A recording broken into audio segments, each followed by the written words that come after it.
I warmly welcome you all to Sri Lanka and to the 37th session of the Regional Conference for Asia and Pacific of the UN Food and Agricultural Organization.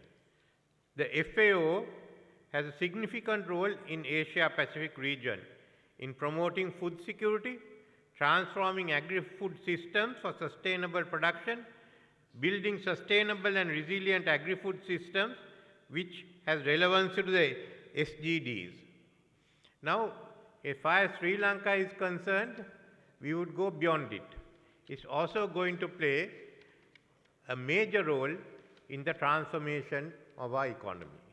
Let me explain in brief what we plan to do.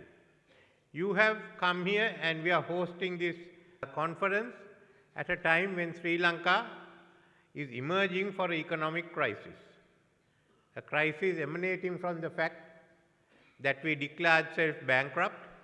In 2022, we didn't have fertilizer for cultivation.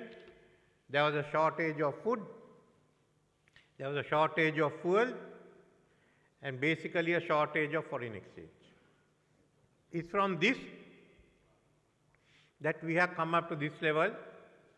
Very soon we will be signing our final agreements with the committee of overseas creditors at the Paris Club, and we will no longer be a bankrupt economy. But that's not enough. In coming to this position in such a short time, I must say agriculture played an important role. As I looked at the economy, what were the low-hanging fruits? Where could we first get our results? The first was agriculture. The second was tourism. It's a question of how do we go. Fortunately, we had assistance that was provided for us by USAID in giving us the fertilizer. We were able to access fertilizer on our own. That made a difference. By 2023, April, when the main cultivation season came, we were out of the woods. We had a good season, and I knew from there onwards we could go ahead.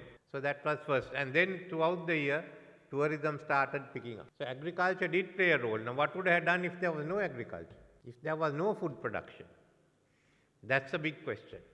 And again this year, throughout the last year, we were fortunate, and this year again, we'll have a good crop for this season in April.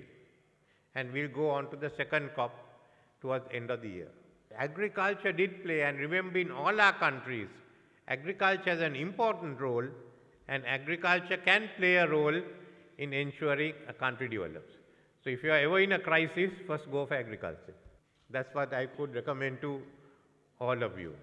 The second is, why did we get there to this problem? One major issue was the balance of trade was never in our favor, and we've been taking a fair amount of foreign loans which we are not able to service. So secondly, all the agreements means we get a much longer time to service our loans, to repay them, but there's a catch in it. If we don't have a favorable balance of trade, this will continue again. In the next 10 years, we'll have the same issue. So we want to transform our economy and ensure that the balance of trade is favorable to us. We have three principles in transforming economy.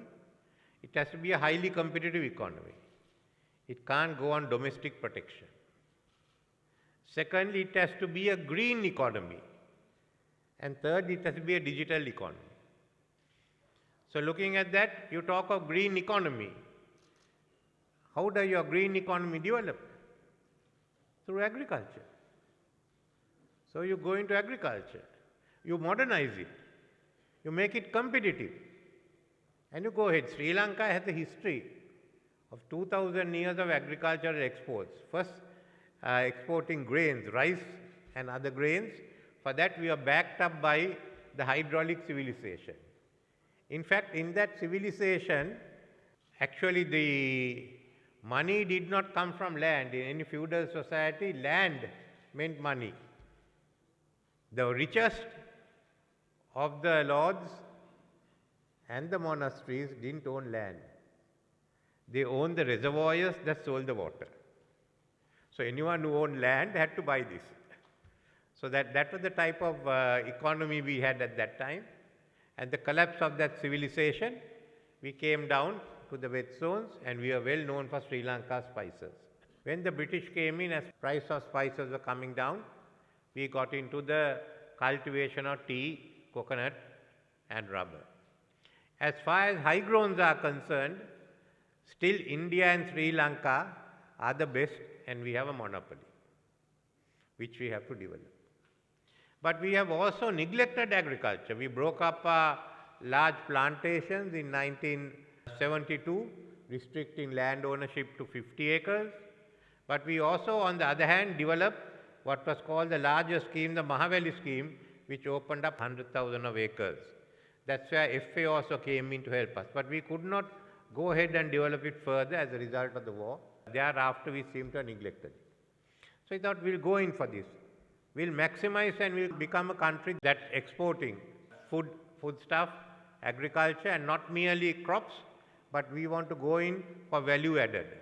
That is what we are looking at. A good example we have taken is from our friends in Thailand, which has now established a very good export economy in agriculture. So we are starting off. First is to reorganize the system and open it out to the private sector. There were many closed sectors, we have to open it out. Second, what are we looking at? We are looking at the most modern agriculture system to come into this country. We want that. And it will take us 10 years, 15 years, but 10 years is the target. We bring the most modern agriculture sector. But we have another issue. Young people are leaving the village. They will not take part in traditional agriculture. Bring in smart agriculture, you can keep them back.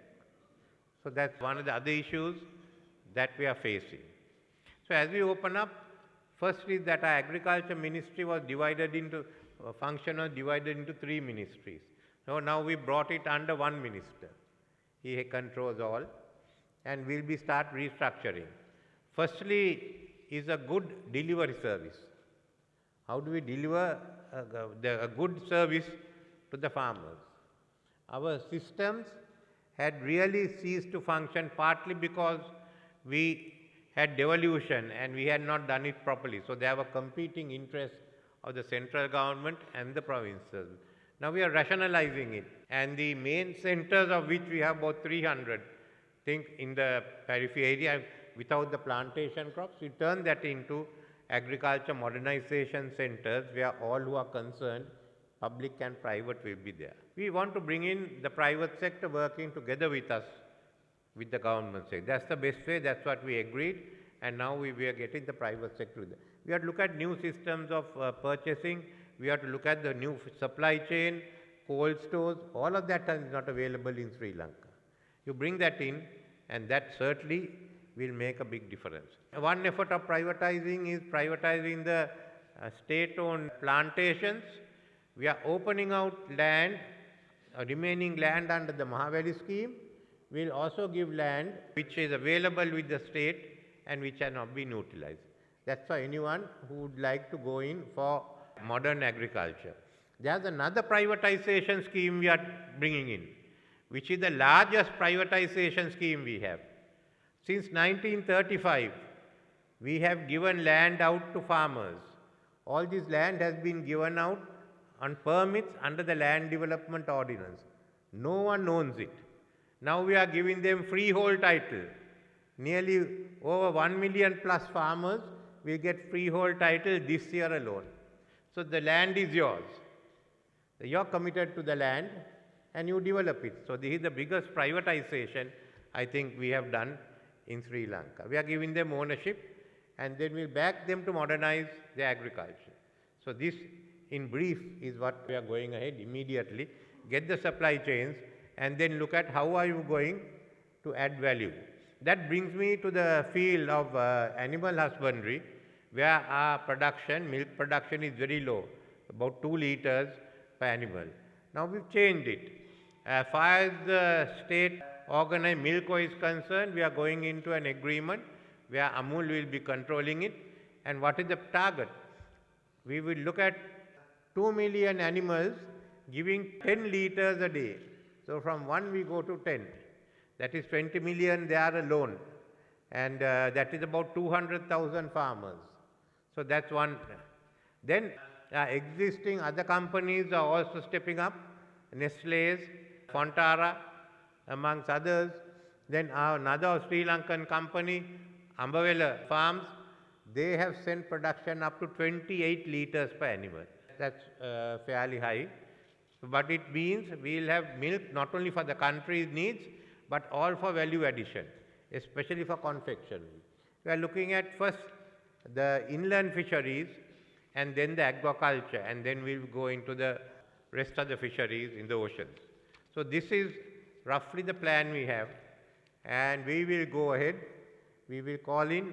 We want to contribute to food security, and I have taken into mind, if you look at the population in 2050 when we are no longer there, there will be at least just from Iran to Indonesia, the population will increase by about 500 to 600 million. And everyone will have a higher standard of living, high incomes. And look at Africa on the other side, East and South Africa, there are going to be a big need for food. Together with this, we are also working on climate change. And Sri Lanka is committed to it. There are two proposals we have put forward. One is the tropical belt. Make the tropical belt a carbon sink together with the Indian Ocean. Make private sector invest in your grasslands, in your forests.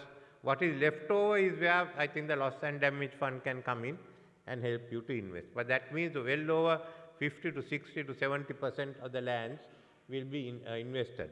We have to be practical. No one in UK is going to give money to Mali, and no one in Finland will give money to Sri Lanka. But make it attractive. The second is to push this on. We will be establishing International Climate Change University, a stakeholder university on which we are working. Sri Lanka has already given the land. We are talking with the Republic of Korea on starting the building, but there are many other stakeholders who will come in. So the International Climate Change University will train a lot of our officials in climate change. So this is the contribution we are making. And finally, all the agricultural research stations in Sri Lanka will be brought under our Agro-Technology University. So we'll be ready for that. So this is the plan we have, and I hope you have your ideas you can contribute to us, where you think there's a shortcoming or there's more that we can do. And certainly, as I told the Director General, I'll be looking forward for help with the FAO when we transform agriculture. Thank you.